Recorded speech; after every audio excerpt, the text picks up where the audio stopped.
gice cyatambutse mu nkuru inzitane twasize Ivy yararimo yivugisha mu mutima we, amarangamutima ye yose yaramaze kwerekeza kuri Kian. Muri we yumvaga yamukunze.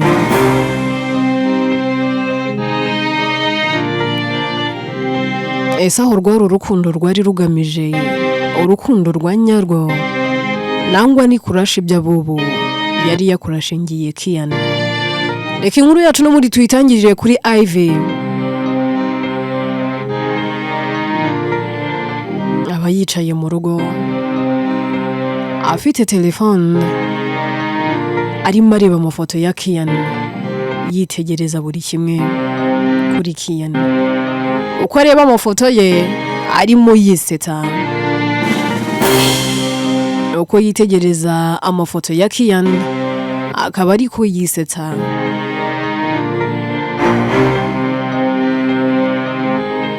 Yicaye yisetsa, Mariza ahera akasohoka mu cyumba, arahagarara akamwitegereza, akabona Ivy yatwawe, amaso ye yose ari muri telefone ariko ari no kwisetsa. Aramuvugisha ariko undi ntamwumve, aramwegera akamukoma, akamubwira ati we bite ko mbona wahuze cyane, ndabona uri kumwenyura wisetsa ukuntu, ni iki kijya mbere muri telefone yawe harimo ibiki? Ivy ahera akamuhisha. Mariza ati nibiki uri kureba muri iyo telefone? Ivy ahera akaseka akamubwira ati ntabyo. Mariza tugomba kubinyereka, nutabinyereka icyo ndi bugukorera urakizi. Ivy ati kubera ko ubizi ko ntinya mu nda rero ubwo uragira ngo nyine angira ubwo bwo uri kumbikamo ubwoba. Mariza ati ntago ndi kukubikamo ubwoba ariko nanabikora. Ivy ahera akashyiramo password, telefone akayitereka aho ngaho. Mariza ahera akayifata, ngo atari kurusha urahagajwe. Aka kanya wibagiwe ko password yawe nyize, wibagiwe ko password yanjye nawe uyize. Ivy ahera akaseka, ndafata telefone yashyiramo password akabona niri gukunda. Avuga ati what?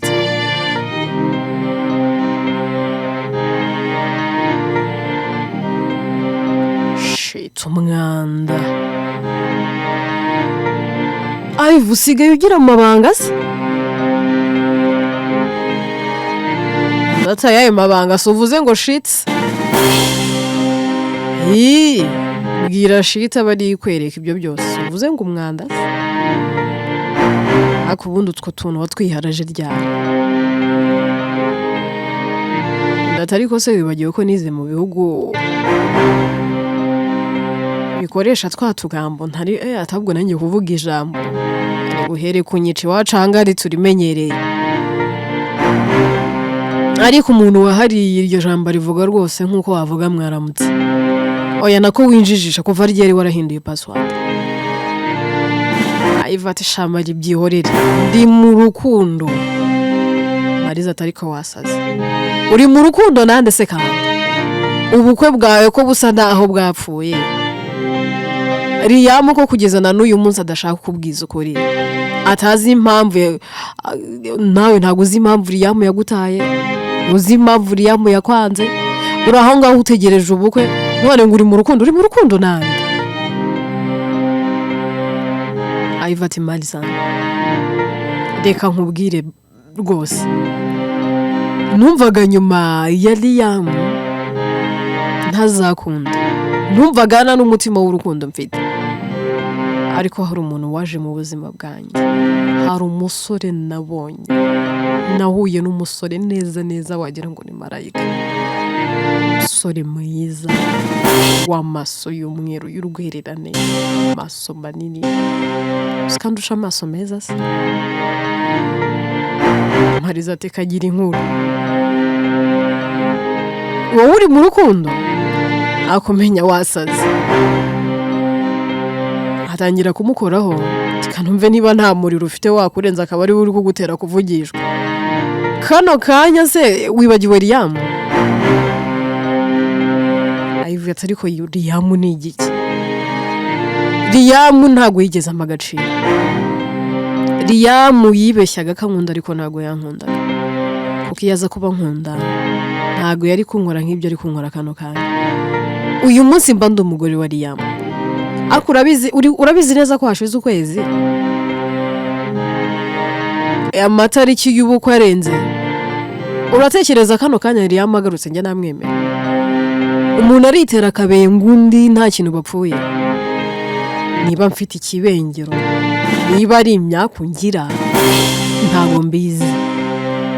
Gusa Mariza kuri iyi nshuro Imana nintenguha nzava kwizima, amaboko nzayamanika. Mariza ati se noneho wakunze uwaheye? Umusore wawe twahaye uruhu n'uruhande, umusore uri gutuma uvugishwa amagambo nkayo, umusore ninde? Ahera akamubwira ati ariko nta nubwo uzi kureba, telefone urayifite urabizi, ari muri screen. Mariza ati no way, wamaze no kumushyira muri screen? Let me check. Mariza arareba, mu kureba kabona kuko ni umusore mwiza, kavuga ati he looks familiar, ariko ntago nza ahantu muzi. Ninde se uyu nguyu? Mbabarira umbwira uyu musore ndabona nkaho muzi, ariko ndi gushaka ahantu muzi nahabuze. Ivy ati ni Kian. Mariza ati Kian? Kian kurumva iryo zina atari ubwa mbere ra. Ivy ati ariko wibagirwa gute? Mariza ati rega mu mutwe wanjye harimo ibintu byinshi, mba mfite abarwayi ngomba kwitaho kandi nawe uri mu nshingano zanjye, rero abandi bo ku ruhande mba numva atari ngombwa kubatekereza. Undi ati ni wa musore wanzanye kwa muganga. Mariza ati ngo iki? Ati kumbe rata, gusa sha uriya musore ni mwiza. Ni mwiza pe, hariya aho ndagushigikiye murumuna wanjye, shaka n'umuna kanjye ahangaho nzagushyigikira, nzisiga n'amarangi. Ariko si ikibazo mfite, aka kanya murakundanye? Ntiwambwiye ngo mwahuye neza yenda kukugoma? Ivy ati byihorere, uriya musore ku kabi nakeza agomba abo wanjye. Mariza ati aha, ibyo bintu turaza kubiganira mu masaha ya nimugoroba, reka nigire mu kazi. Ahubwo se harya uririrwa hano? Ivy ati none uragira ngo ngiye ko nta kazi nyigira? Mariza ati ariko nakuboneye akazi nimugoroba nabikubwiye, umbwira ko utajya kugakora kubera iki? Ivy ati ngiye naga akazi ko mu hoteli nagakora. Undi ati ibintu uri gutekereza si ibyo, ni hoteli yiyubashye, hoteli ya mbere muri iki gihugu niyo ugiye gukoramo. Ikindi ntago nzi ngo ugiye gukora akahe kazi, gusa niho nakuboneye umwana. Wakihangana ugakaraba ukagerayo ukajya kureba ku kazi akariko? Ivy ati okay, reka njye ariko njye numvaga rwose ntazi. Mariza ati umva karumuna kanjye, ntago nshobora gukora ikintu gishobora gutuma wowe ubwawe utanezerwa. Genda nutagakunda tuzashakana kandi.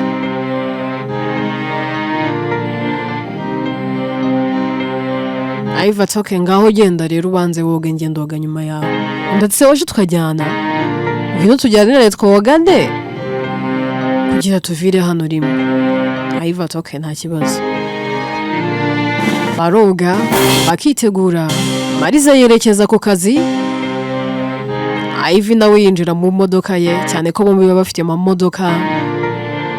Basezeranaho ubona bafitiranye urukundo, akanyamuneza ari kose ku masura yabo. Ivy yerekeza aho baba bamurangiye akazi, Mariza nawe akerekeza ku kazi. akigera ku kazi asanga imodoka ya Nimurati iparitse. Agisohoka mu modoka Nimurati bahagaze imbere y'imodoka ye. Aza amusanga akavuga se kandi we bite ko uramukiya, urarwaye se? Nimurati aterega nta n'isoni ugira.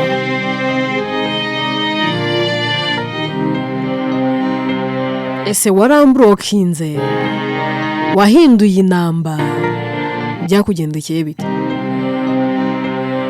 Aho wabaga se kutakihaba warimutse? Mariza ati Nimurati, urabizi twabaye inshuti kuva mu bwana, urabizi nagufataga nka mukuru wanjye, ariko imyitwarire yawe pe yarananije. Nimurati warahindutse. Ese kuki witwara kuriya, kuki umeze kuriya?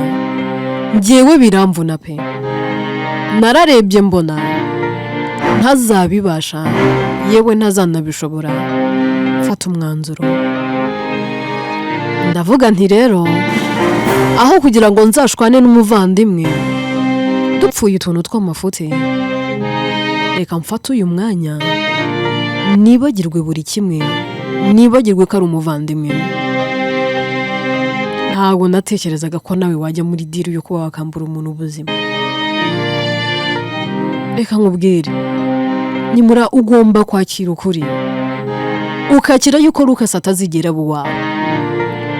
Kandi ikindi niyo uyu munsi wanamutwara kumwe njya numva mu bipanga wowe rwose na nyoko bukwe. Reba igihe inshuro zose mwagiye kumurogesha, inshuro zose mwajyanye amafoto ye mu bapfumu, inshuro zose mwamutongereye. Mbese nta hantu n'ahantu hamwe utarajya. Abapfumu bakomeye uziranye nabo, abarozikazi bakomeye kuri isi y'abazimu uziranye nabo. Waroze Lucas kugira ngo yange umugore we, ahubwo kugira ngo amwanga urushaho kumukunda cyane. Nawe urabizi. Wakoze uko ushoboye ngo urebe ko warimbura Jent agapfa ugasigara na Lucas. Ariko urabizi ko imbaraga ufite zitakora kuzo Jent afite. Urabizi kuri ya mubyeyi ari umunyembaraga.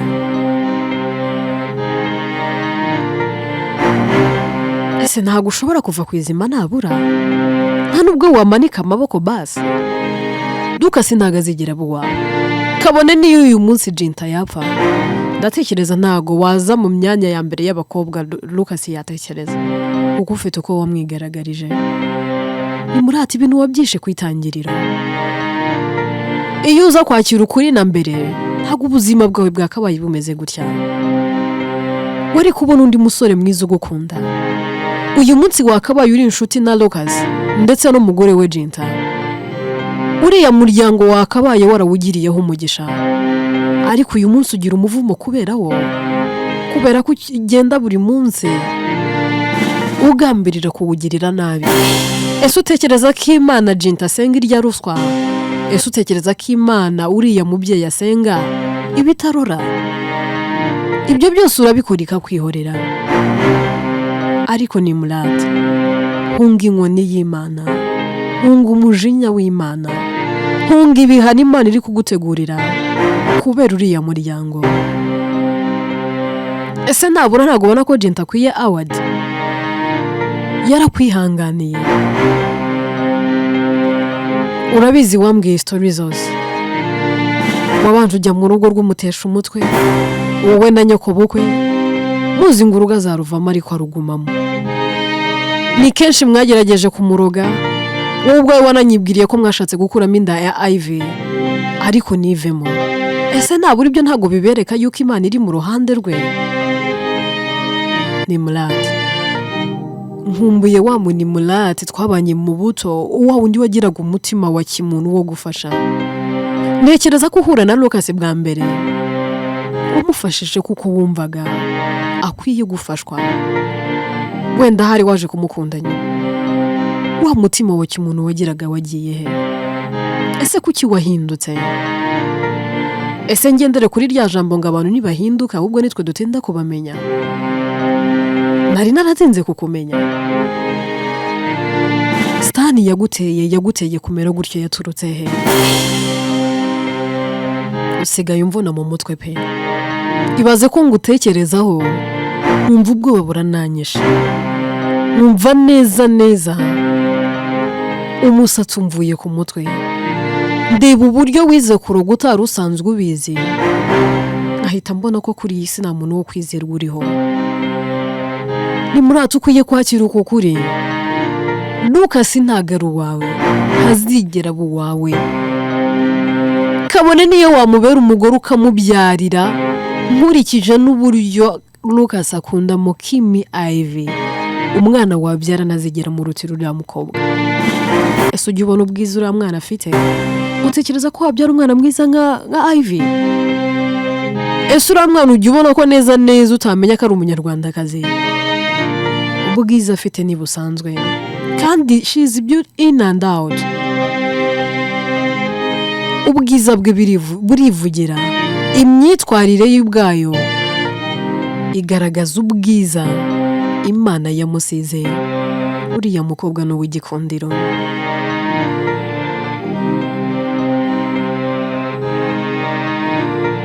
Njye simfite uko nabivuga, ariko nta byinshi mfite byo kuvugana nawe. Nimurati byose arabyumva, abura icyo arenzaho, ahera akabwira Mariza, avuga ati Mariza, ndabibona ndakuvuna mu mutwe pe.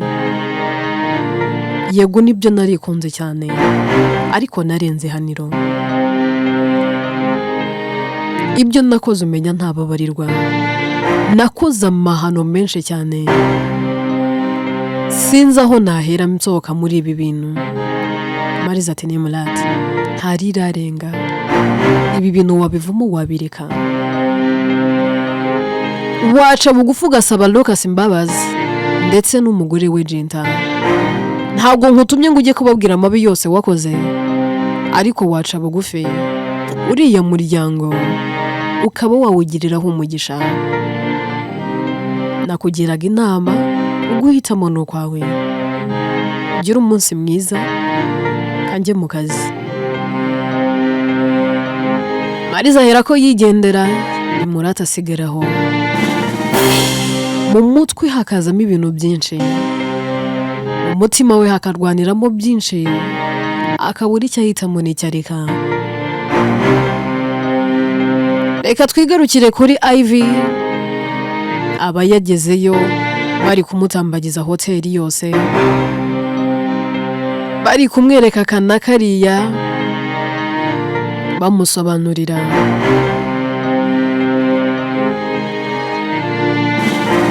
Ubu uri kumusobanurira, ahubwo ati ibi byose bizaba biri mu biganza byawe, ndetse n'abakozi bari maha bose uzaba uri kubakontorora. Ibintu biri aha byose ugiye kubimanaginga, ahubwo uri tayari. Ivy biramurenga, areba akazi abonye, akazenga n'amarira mu maso, arabyemera, akavuga ati noneho ujya kuruhuka, ejo uzaza utangira akazi. Nta kindi kintu akora, nagahitira mu rugo, ahubwo ahitira ku musozi gusenga. Agera yashima Imana, akavuga ati wibare dawe, nzanywe hano no kugushima. Nta kindi kintu kinzanye kuri uyu musozi uretse ishimwe ryanjye. Nibyo wanyujije muri byinshi kandi wabindindiyemo. Aka kazi k'umugisha sinakarotaga, sinanagatekerezaga. Nari maze igihe kitari gito nta kazi ngira, bayeho ubuzima bwo gupfundikiranya, nta kintu n'iki na kimwe mbasha kwihereza, ariko ngiriye neza umpaye akazi. Akira ishimwe rimvuye ku mutima. Ibi binyeretse ko n'ibindi uzabikora.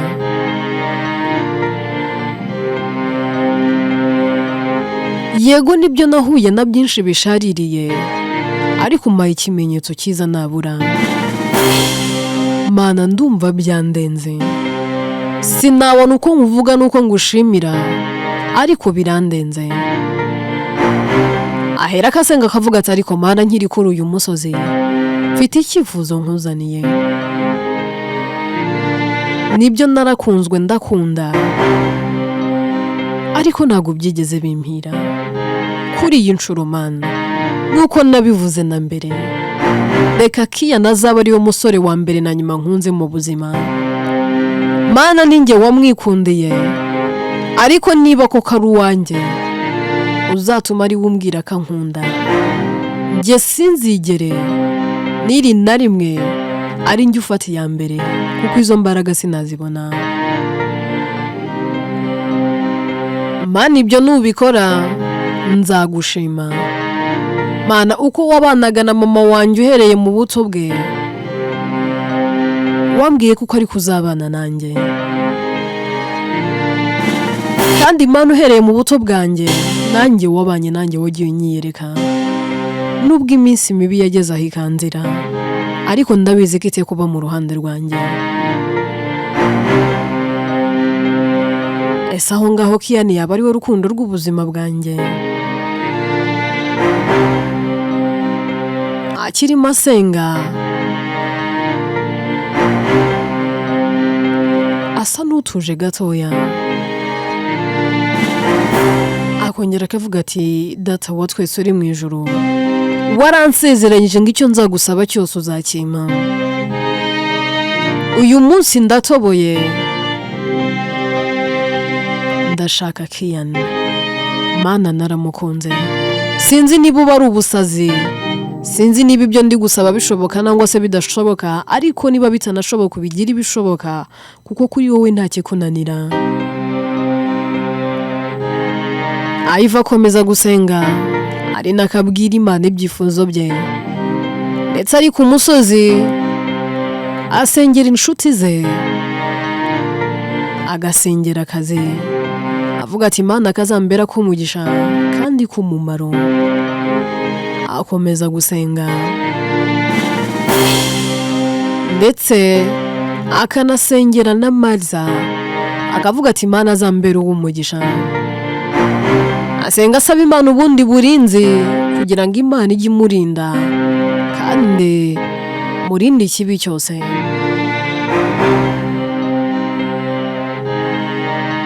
Iminsi iragenda igashira indi gataha, urukundo Iva akunda Kian rukagenda rukura umunsi ku munsi. Bakajya banyuzamo, bagatemberana, bagasohokana, Kian agasohokana Ivy, ese amwitayeho. Iva ageraho agakunda cyane Kian, urukundo rukaba rwose, intekerezo ze zose zikaba Kian. Umunsi umwe batembereye, Kian telefone ye yibagirwa mu modoka, kandi aba afite gahunda nyinshi. Areba ku isaha akibuka ko hari umuntu bari bafitanye gahunda. Ahera akabwira Ivy, akavuga ati wamfasha ukajya mu modoka kanzanira telefone. Ivy ahera akagenda akayizana, ariko mu kuyizana akiyikoraho telefone ihera ko yaka. Mu kwaka akireba muri screen abona harimo ifoto ya Kian ndetse n'undi mukobwa, ubona bisa naho Kian afite girlfriend, nangwa si iyo foto bari kumwe ari nk'iy'abantu bakundana. Iva umutima uhera kumurya, muri we akabura amahoro kubera ifoto ababonye, ariko akiyumanganya ndetse akirengagiza.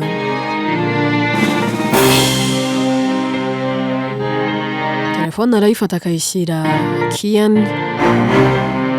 Kian ayirebamo, agahamagara uwo ashaka guhamagara, bakavugana ndetse akamuha isaha imwe kugira ngo baze kuba babonanye.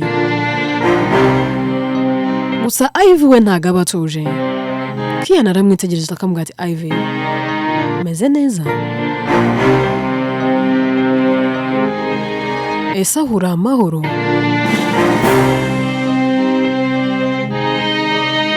Mbona uhindutse ukuntu. Hari umuntu muho yaragusagarira se?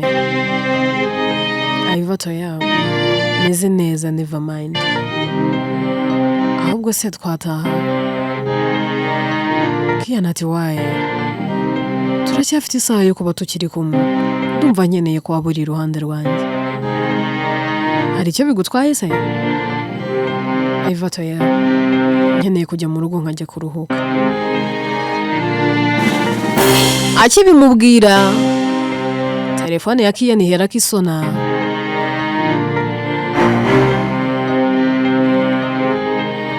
Ivy mu kwitegereza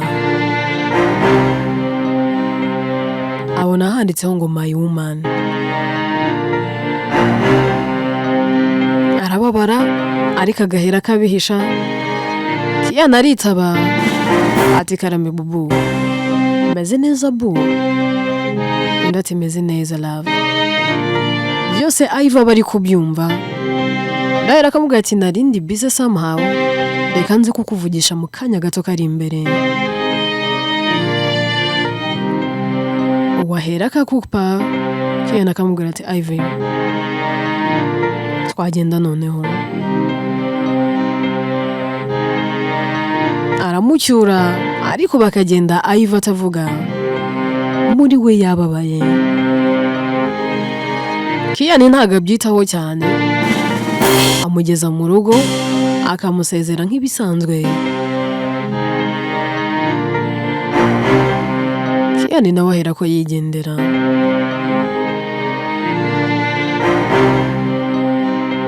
Tuve aho ngaho twigire kuri Gia.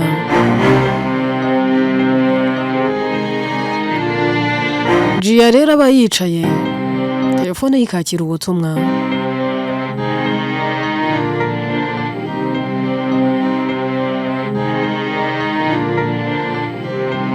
Mukwakira message ariko ya WhatsApp. Ahera akayireba cyane ko aba ari kureba muri telefone ye, akabona Liam yamwandikiye.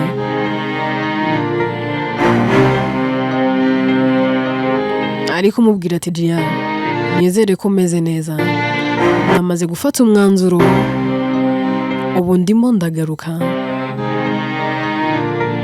Already namaze gufata indege.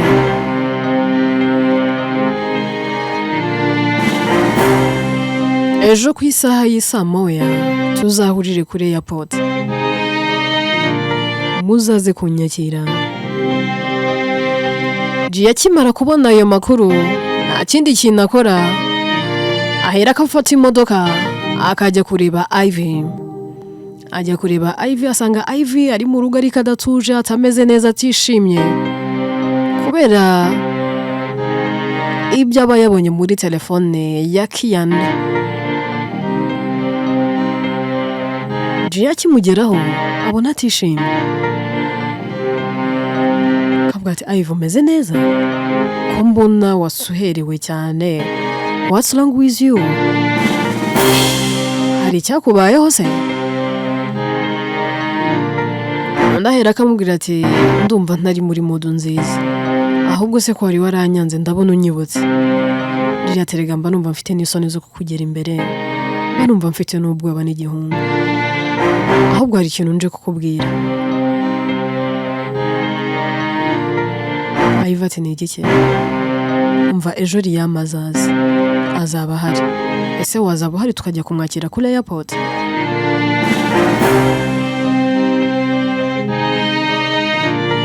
Ndumva nshaka ko ejo twazajyana kumwakira. Ese hari icyo bigutwaye? Ndabizi neza yaraguhemukiye, ndabizi yarakubabaje, yaguteye agahinda, ahari n'uyu munsi ukirwana nako kugira ngo urebe ko wagakira. Yaguteye ibikomere ahari n'uyu munsi biracyava. Ariko se wanyemerera ejo tukazajyana kumwakira kuri airport? Inkuru yacu reka tuyisubikira ahangaha. Ese aho Iva araza kubyemera ajyane na Gia kwakira Liam? Ese ni iki gitumye Liam agaruka? Aje gukora iki? Ese aho yabaje gusubukura ubukwe? Nangwa hari ibindi bimuzanye? Byose twibaza ni mu bice bizakurikira. Inkuru yitwa Inzitane, njyewe nitwa Atete, njye yandika kandi ni nanjye uyibageza.